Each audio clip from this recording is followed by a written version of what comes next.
Hmm. This like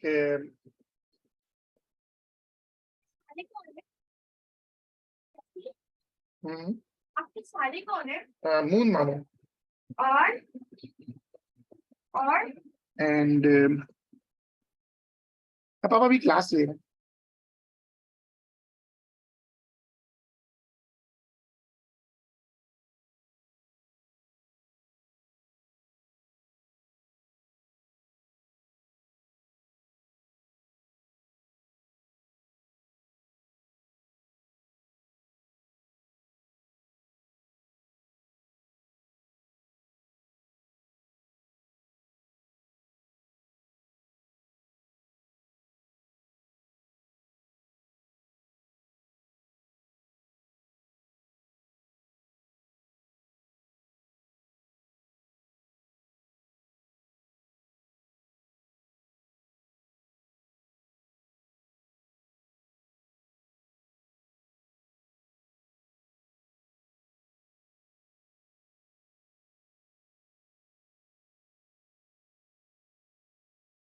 Assalamu alaikum. We are doing this class for paper 2 kinematics questions. आपके पास अगर paper 2 की books हैं तो आप लोग वो पेपर 2 की अपनी पास पेपर की बुक्स लेकर आ जाओ.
November 12, 21 का 1 and we are talking about a basic definition.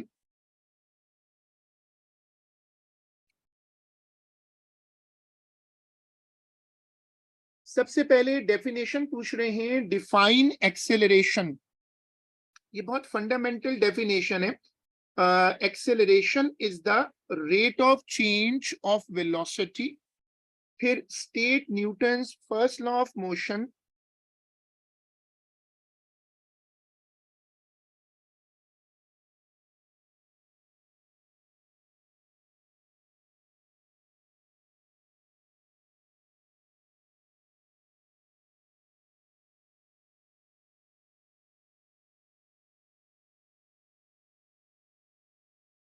ठीक है, डिफाइन एक्सेलरेशन.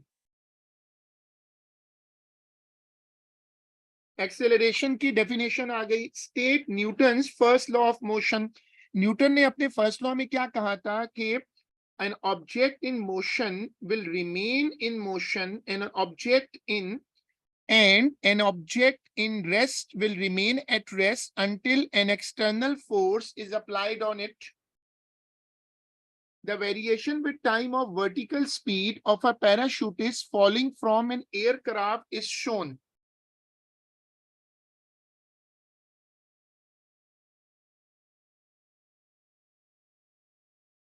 ये वो पैराट्रूपर वाला मोशन है और शुरू में उसने पैराट्रूपर ने जब जंप किया तो शुरू में वेलोसिटी बढ़ती गई, फिर टर्मिनल हो गई. पैराशूट खुलने के बाद फिर वेलोसिटी ड्रॉप हुई और टर्मिनल दूसरी मर्तबा हो गई. Calculate the distance travelled by the parachutist in the first 3 second of the motion.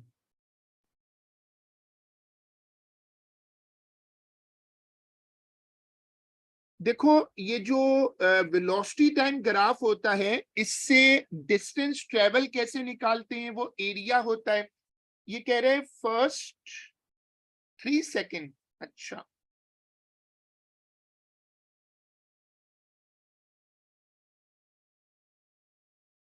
इसमें 3 सेकेंड लोकेट कर लो पहले।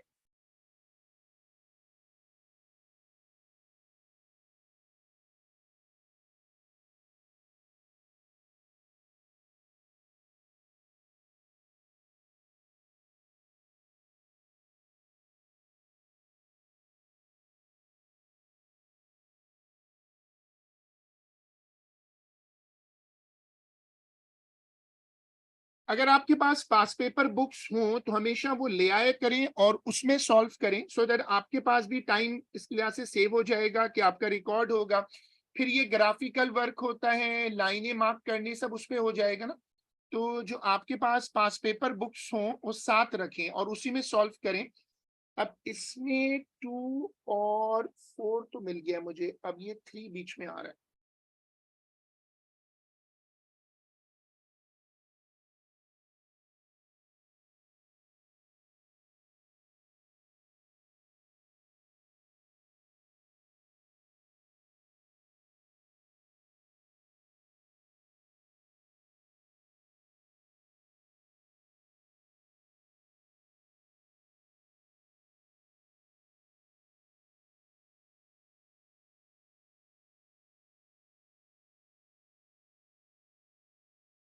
इधर आ रहा है।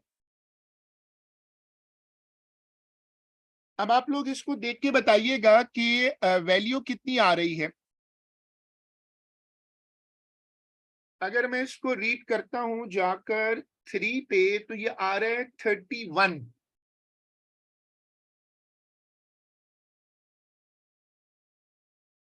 और फिर इस ग्राफ का एरिया बना लो।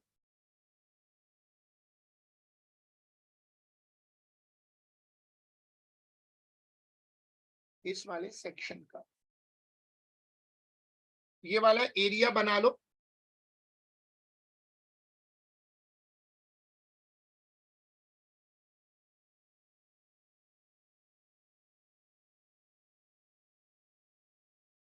Half into 3 into 31।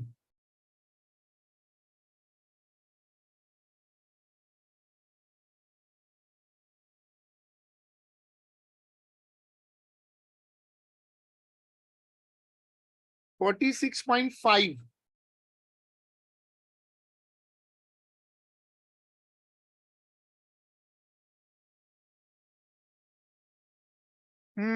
सही है।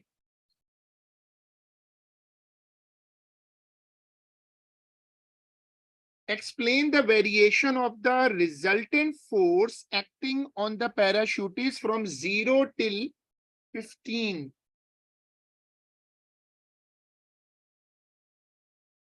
अच्छा, पॉइंट सी तक।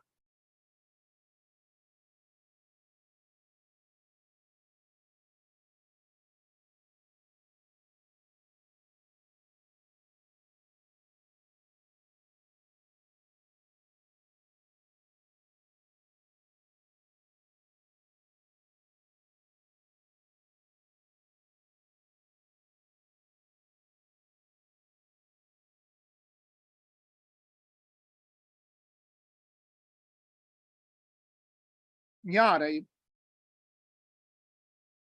ये कह रहे हैं कि ये 15 का मार्क है और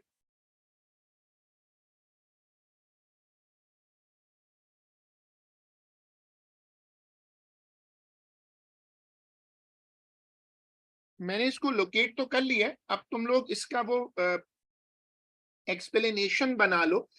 explain the variation of the resultant force. अब मसला ये है कि ग्राफ तो वेलोसिटी टाइम है, लेकिन हमें पता है कि फोर्स और एक्सेलरेशन डायरेक्टली प्रोपोर्शनल है। वैसे तो इस ग्राफ में तो एक्सेलरेशन का जिक्र नहीं है, सॉरी फोर्स का, लेकिन इसका जो ग्रेडियंट है, इस ग्राफ का जो ग्रेडियंट होगा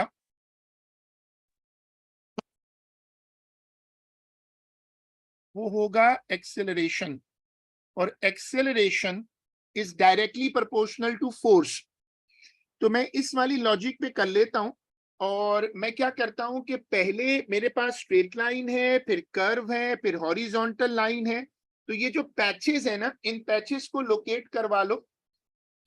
इस पॉइंट को मैं अपने पास से कह देता हूं पी। तो पहले ऐसा करो, ओ से पी तक स्ट्रेट लाइन है,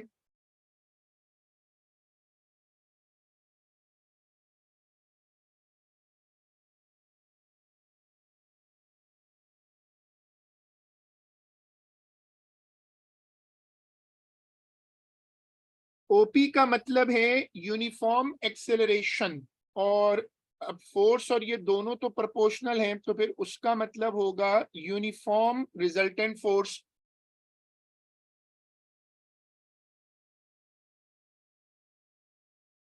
अच्छा, पी से लेकर बी तक अगर तुम पीबी जाओ तो ग्राफ अपना ग्रेडियंट लूज कर रहा है। तो पीबी का मतलब है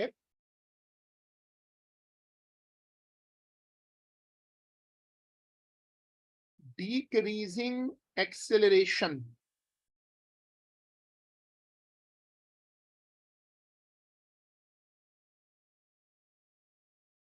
इसीलिए जैसे मैंने आपसे कहा ना कि आप अपनी पास पेपर बुक साथ रखो ताकि आपको भी स्क्रॉल करने में आसानी होगी।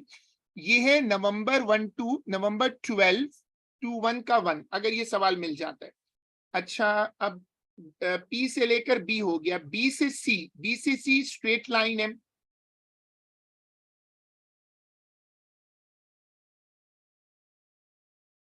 ग्रेडियंट 0 है, इसका मतलब एक्सेलरेशन 0 है। इसका मतलब है कि रिजल्टेंट फोर्स 0 कर दी मैंने।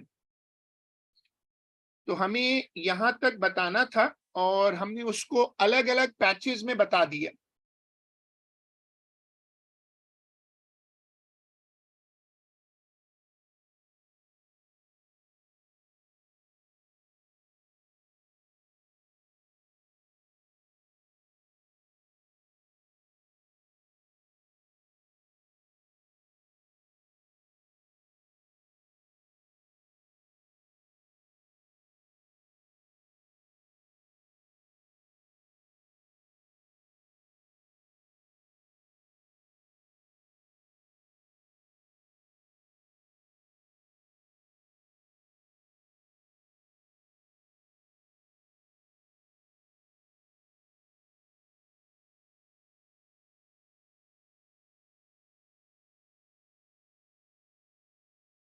Describe the changes to the frictional force on the parachutist at T is equal to 15. Point C.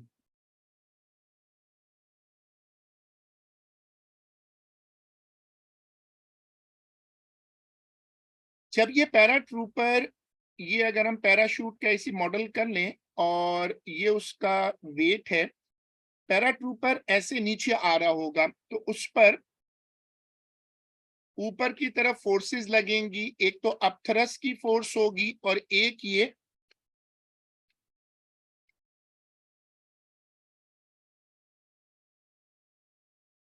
Resistance वाली फोर्स होगी।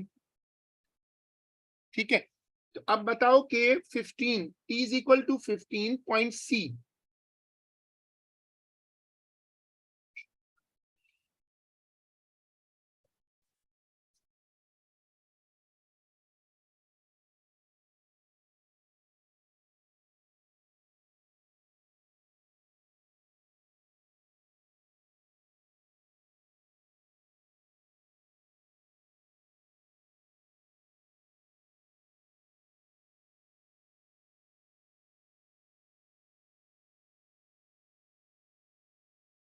तो T इज इक्वल टू 15 पे जब आप आओगे तो जो रेजिस्टिव फोर्सेस हैं वो वेट के बराबर हो जाएंगी।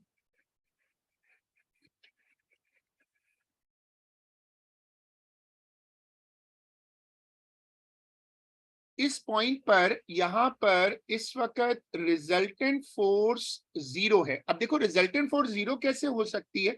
ये तभी हो सकती है जब ये फोर्सेस बैलेंस कर रही हो। तो आप एग्जामिनर को बताओगे कि फ्रिक्शनल फोर्स बढ़ती जाएगी और बढ़ते बढ़ते जो फ्रिक्शनल फोर्स है वो इक्वल हो जाएगी वेट के साथ।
तो आप एग्जामिनर को बताओगे कि फ्रिक्शनल फोर्सेस बढ़ते बढ़ते आप थ्रस्ट के साथ मिलकर वेट को इक्वल कर देंगी और रिजल्टेंट फोर्स 0 हो जाएगी।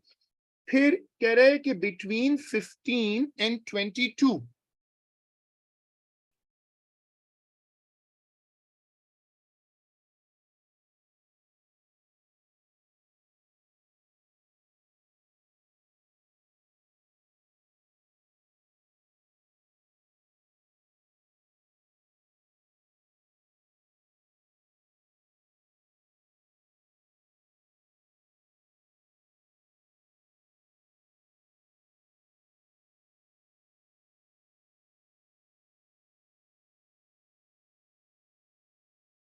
अब 15 से 22 में क्या हुआ, देखो जो फ्रिक्शनल फोर्सेस होती है ना, जिसको आप लोग ड्रैग फोर्स कहते हैं या रेजिस्टिव फोर्सेस कहते हैं, वो एक्चुअली वर्क करती हैं आपकी वेलोसिटी के साथ। मैं आपको याद दिलाऊं कि हमने क्या पढ़ा था क्लास में कि V इज ई प्रोपोर्शनल टू D। D का मतलब होता था हमारे कोर्स में ड्रैग फोर्स, ये दोनों सेम चीजें। तो आप एग्जामिन, अब वो कह रहे हैं मुझे बताओ कि 15 सेकंड से 22 सेकंड तक, यानी पॉइंट E तक, C से E तक, ये पोजीशन C है, ये पोजीशन E है। तो C से E क्या हो रहा है कि वेलोसिटी डिक्रीज कर रही है। वेलोसिटी और ड्रैग फोर्स प्रोपोर्शनल होते हैं, तो ड्रैग फोर्स जो है ये भी डिक्रीज कर जाएगी।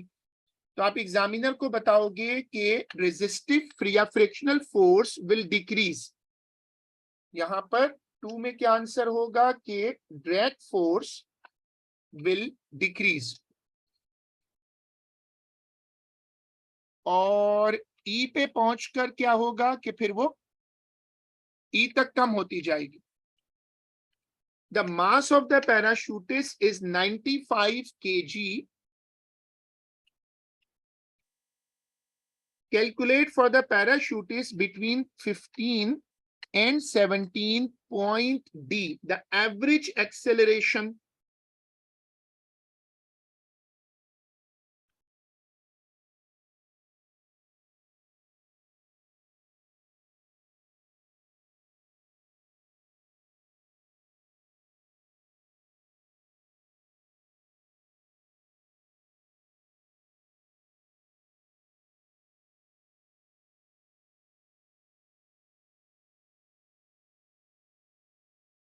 Fifteen to seventeen 15 to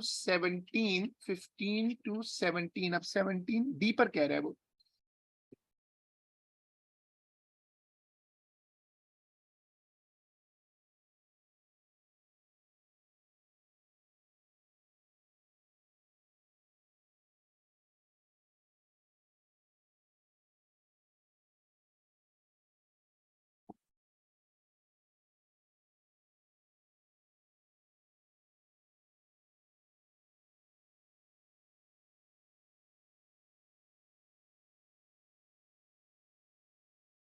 the average acceleration, अब एक्सेलरेशन का फॉर्मूला जो है वो होता है, यहां तो जाहिर सी बात है कि वो आपको वाला यूज करना पड़ेगा, delta V upon delta T।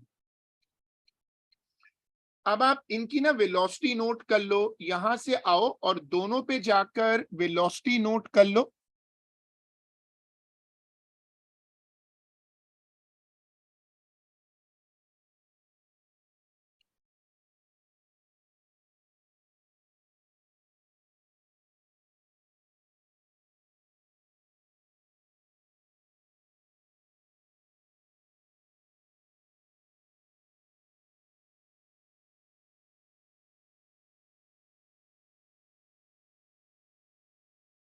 तो एक है 20 और एक है 50।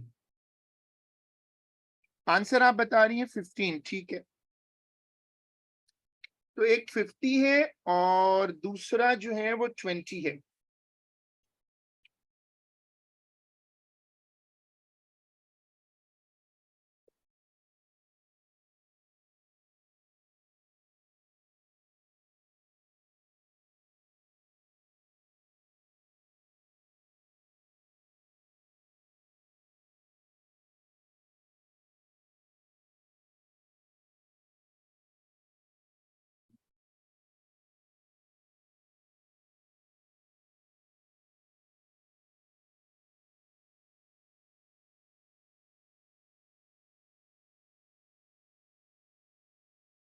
तो ये आंसर नेगेटिव में आ रहा है।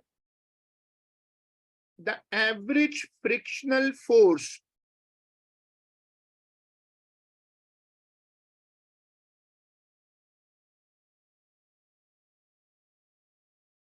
अगर ये ऑब्जेक्ट है और ये इसका वेट है और ये ऊपर की तरफ है रेजिस्टिव फोर्स और ये जा नीचे की तरफ रहा है,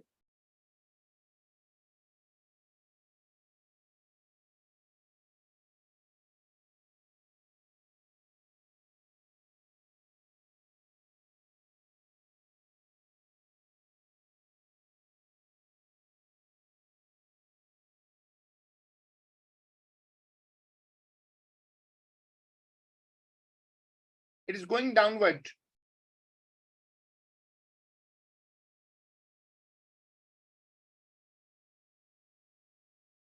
तो पहले मैंने ना इक्वेशन बना ली, मुझे निकालना है x।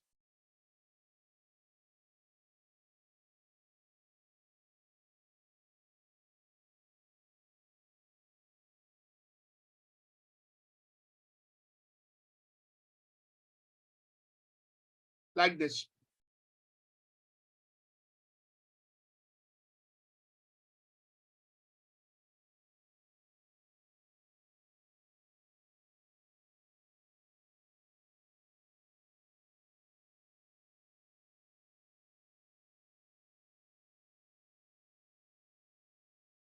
इसका मास दिया हुआ था हमें 95 kg।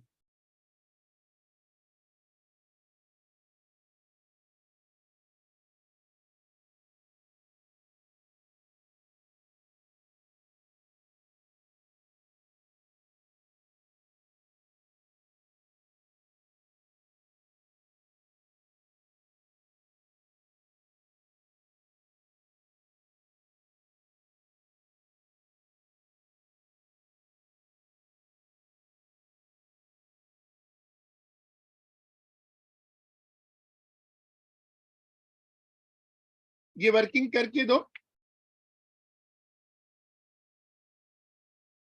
ये स्पेशली नोट करो कि हमने ये कैलकुलेशन करते वक्त नेगेटिव साइन इग्नोर किया है।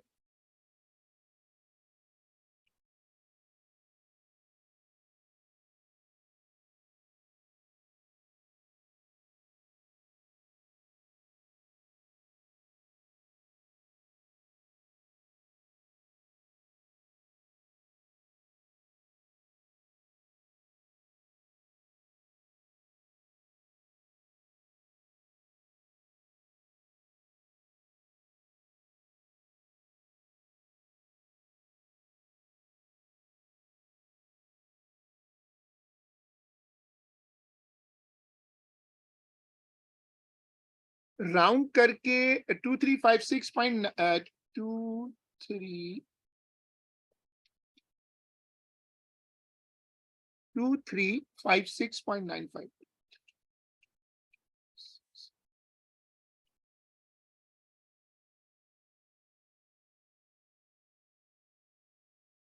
इसमें 4 सिग्निफिकेंट हैं, जो डेटा मुझे दिया हुआ है उसमें 2 सिग्फिग हैं, तो इसको और राउंड कर दो।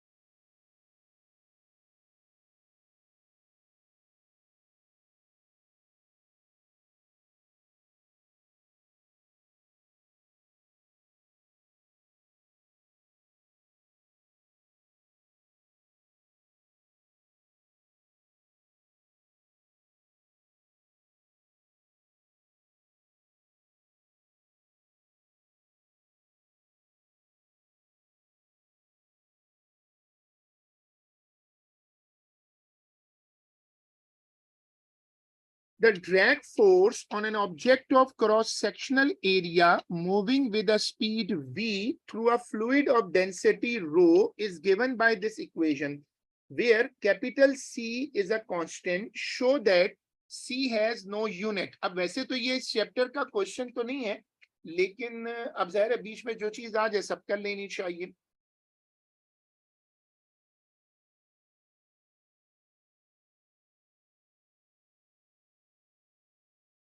ये वाला, इसमें जो 1/2 है वो कांस्टेंट है, उसको इग्नोर कर दो और फिर ना एक तो उसको इग्नोर कर दो,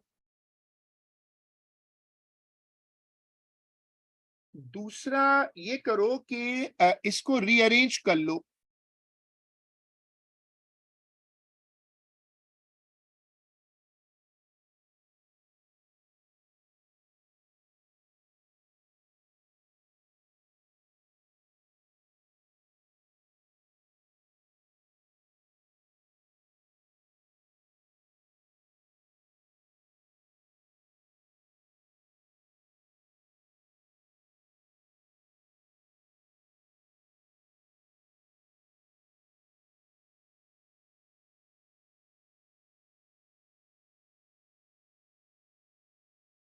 ये देखें,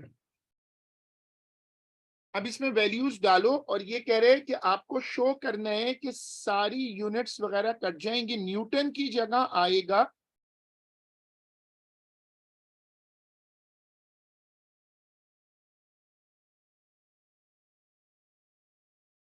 नीचे केजी एम एस -3 है, तो ये तो फिर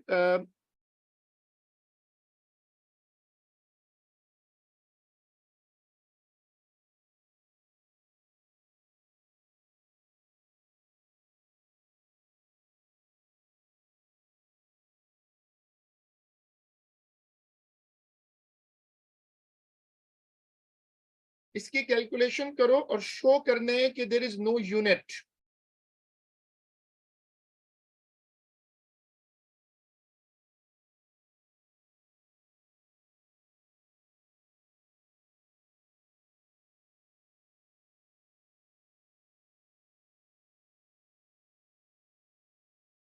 डेंसिटी का यूनिट होता है केजी m-3। अगर मैं इनको कंबाइन करता हूं तो केजी m-1 बनेगा, इधर स्क्वायर है इस पर, तो ये हो जाएगा मीटर स्क्वायर s-2। केजी को केजी से कैंसिल कर दिया मैंने और ये स्क्वायर है तो ये नीचे बनेगा s-2, s-2 से कट गया। अब ऊपर बच रहा है मीटर, नीचे है -1 + 2।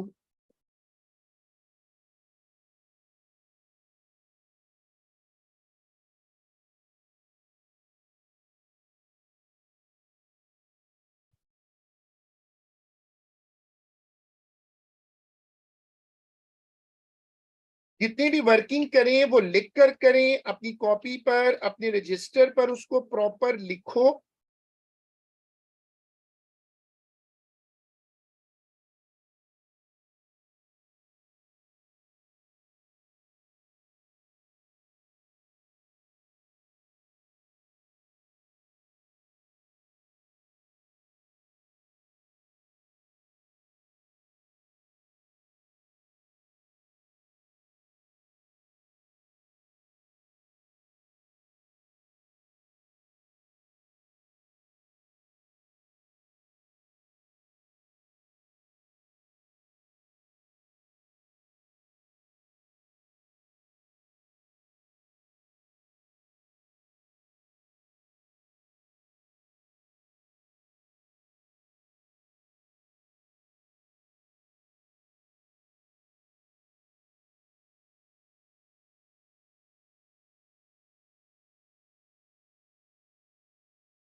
केजी m-1, केजी m-1 वो यहां पर ना ये दो पावर्स है ना बेटा, -3 + 2 = -1।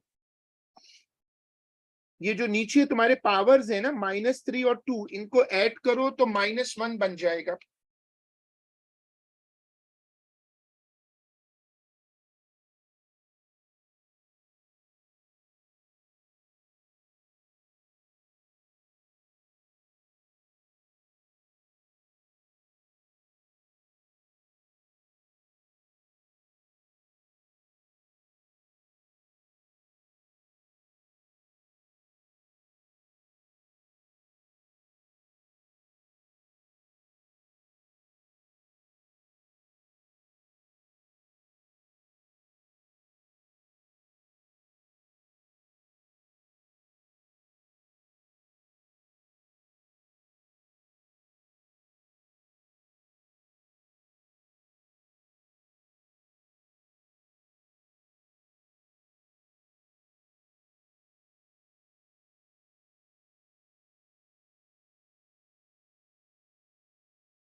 चलो अब पढ़ो. A raindrop falls vertically from rest. Assume that air resistance is negligible. Air resistance negligible है. On figure 1.1, sketch a graph to show the variation with time of the velocity of the raindrop for the first 1 second of the motion.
अब ये जो velocity और time का graph होता है, इसका देखो कॉन्सेप्ट याद रखो कि इसका जो ग्रेडियंट होता है वो होता है एक्सेलरेशन.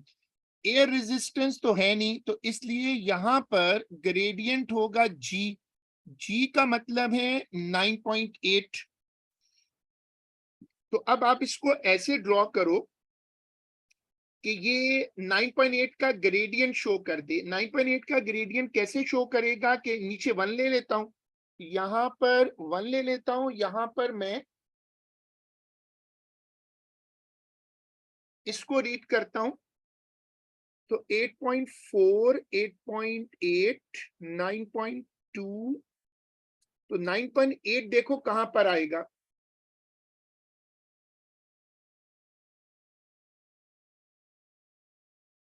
बहुत क्लोज जाके ना ऊपर आ रहा है, बिल्कुल दरमियान में आ रहा है. तो ये आ रहा है इनके बीच में, यहां पर ये 9.8 है. देखो ये 9.8 है.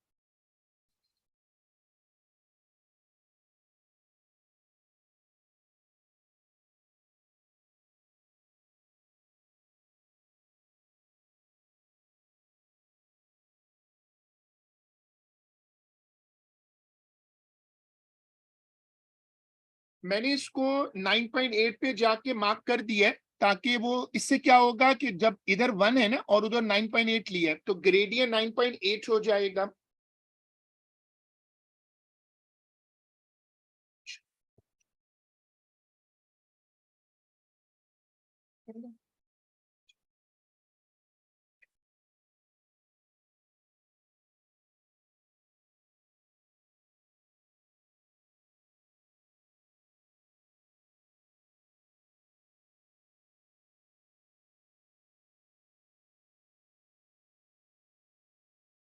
Calculate the velocity of the raindrop after falling 1000 meter.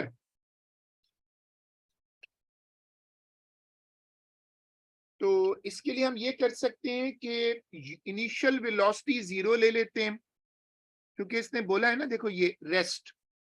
तो इनिशियल वेलोसिटी ले लेता हूं 0. एक्सेलरेशन की वैल्यू,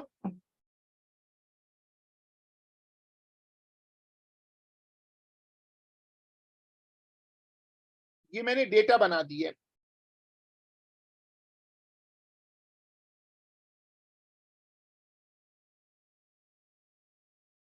चलो ये वाली कैलकुलेशन करो.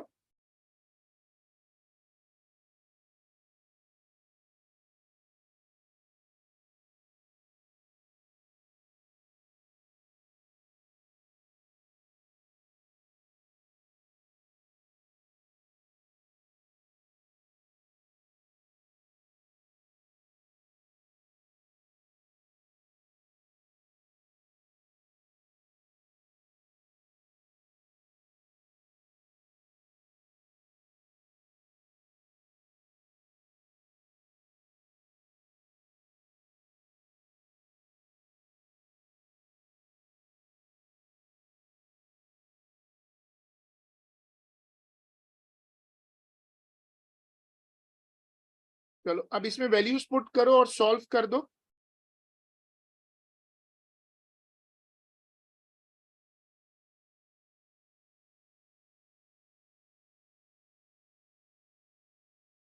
जीरो की कैलकुलेशन शो जरूर करो, फिर बाद में उसको इग्नोर कर दो। आंसर मुझे मिल रहा है 140। 140 काफी ज्यादा वेलोसिटी आ रही है। डबल चेक करो, अंडर रूट करना नहीं भूलना। वैसे आंसर एक बच्चे ने दिया है 140, चूंकि काफी बड़ी हाइट है तो अभी तो मैं वही आंसर रख रहा हूँ। 140 मेक सेंस क्योंकि बहुत ज्यादा लंबी हाइट है, 1000 मीटर है। सही, अब कंफर्म हो गया, 2-3 लोगों के पास आ रहा है। In practice, air resistance on raindrop is not negligible because there is a drag force. वो कह रहा है असल में ना drag force होती है, इग्नोर नहीं कर सकते। This drag force given by the expression state an equation relating the forces acting on the raindrop when it is falling at terminal velocity. जब कोई चीज टर्मिनल पे आ जाती है तो उस पे लगने वाली फोर्सेस इक्वल हो जाती हैं। मैंने अपथरस को इग्नोर किया ऐसे। अगर अपथरस को लेता हूं तो रेन ड्रॉप पे अपथरस ज्यादा नहीं होगा। मैंने इसको इग्नोर भी करके दिखाया और साथ रख के भी दिखाया। देखो ये इक्वेशन होगी। The rain drop has mass this much KG, cross sectional area. हमें रेन ड्रॉप का मास दिया हुआ है, क्रॉस सेक्शनल एरिया दिया हुआ है। The density of the air is 1.2 kg per meter cube and the initial velocity of rain drop is 0। अच्छा,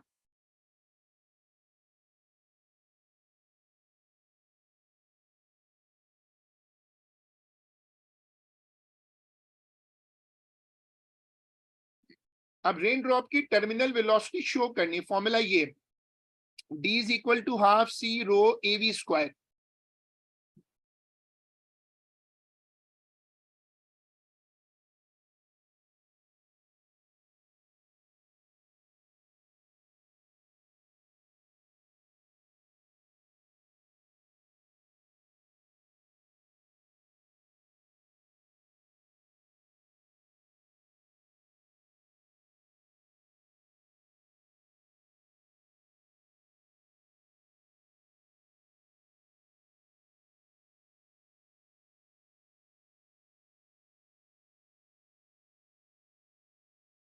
सारी वैल्यूज आप इसमें से ऊपर से पिक करो और इसमें पुट कर दो।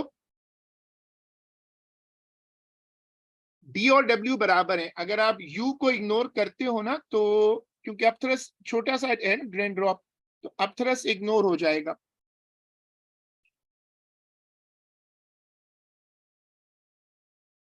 d की जगह w लिख दिया मैंने।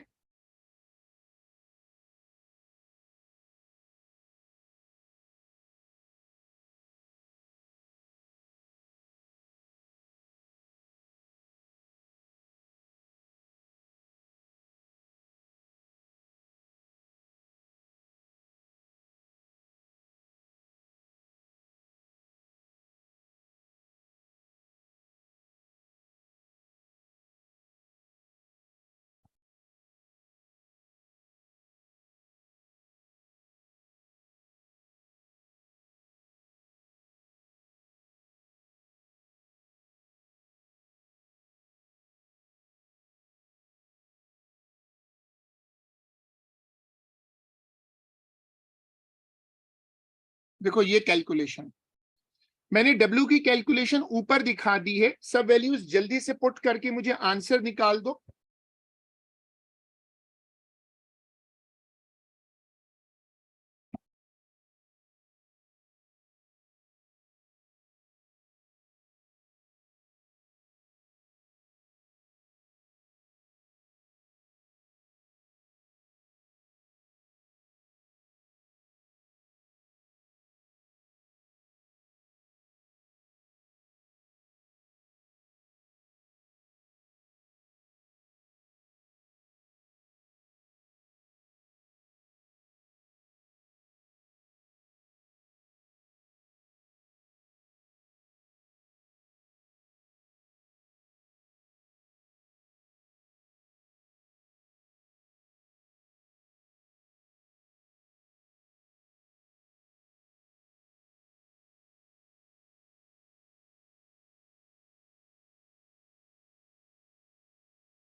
द रेन ड्रॉप रीचेस, अच्छा वेलोसिटी का आंसर आ जाए तो बता दो। Rain drop reaches terminal velocity after falling approximately 10 meter. Figure sketch the 1.1 sketch the variation with time of the velocity v for the raindrop. The sketch should include the first 5 seconds of motion.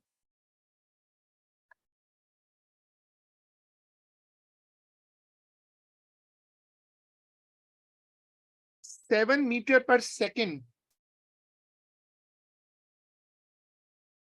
ये answer suggest हो रहा है।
Seven पे कंसेसिस हो गया। अब बस complete कर लेते हैं। यहां आकर वो कह रहे हैं कि अब हमें ये तो पता है कि सेवन जो है ना, सेवन वो पोजीशन है जहां इसने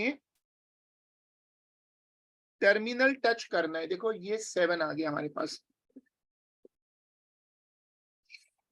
और स्टार्ट तो वैसे ही होगा। अब एयर रेजिस्टेंस मौजूद है, लेकिन ये टर्मिनल टर्मिनल पे चीजें सीधी हो जाती है ना। First 5 second of motion, first 5 second. अच्छा ये पूरा ग्राफ ही यूज करना है, ठीक है। 5 ये लिखा हुआ है, देखो ये 5 है, यहां तक लाना है। 7 पे लाइन सीधी हो जाएगी।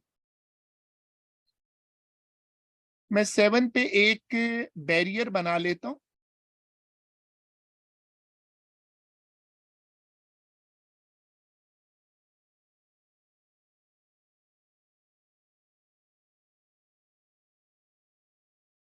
तो मुझे 7 अब देखना ये कि ग्राफ यहां कहां ऊपर कहां से आएगा। वो कह रहे हैं after falling approximately 10 meter, terminal velocity आई है 10 मीटर के बाद। अब 10 मीटर को कैसे अकोमोडेट करूं?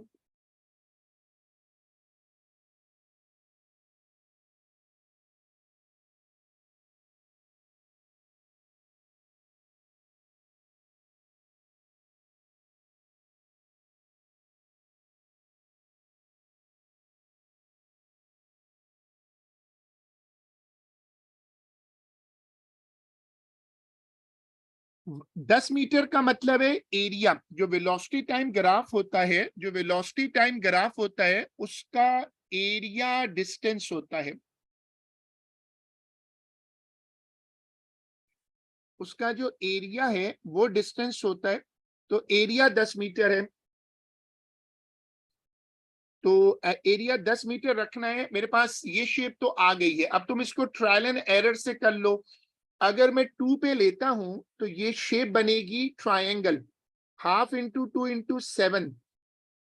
अगर मैं 2 पे रखता हूं ना और 2 पे शेप बनाता हूं, तो 2 पे अगर मैं लाऊं, मैं समझाने के लिए एक लाइन बनाता हूं।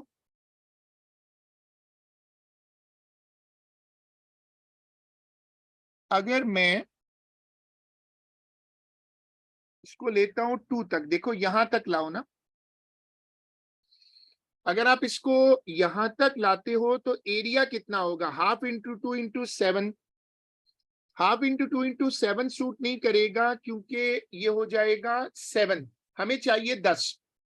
हम अगर इसको थोड़ा आगे ले जाता हूं, यहां ले आता हूं यहां तक। अगर यहां लाऊं तो हाफ इंटू 3 इंटू 7 होगा। हाँ, इससे तकरीबन एरिया 10 आ रहा है। इस ट्राइंगल का एरिया 10 से ज्यादा हो रहा है, तो यहां रख लेते हैं।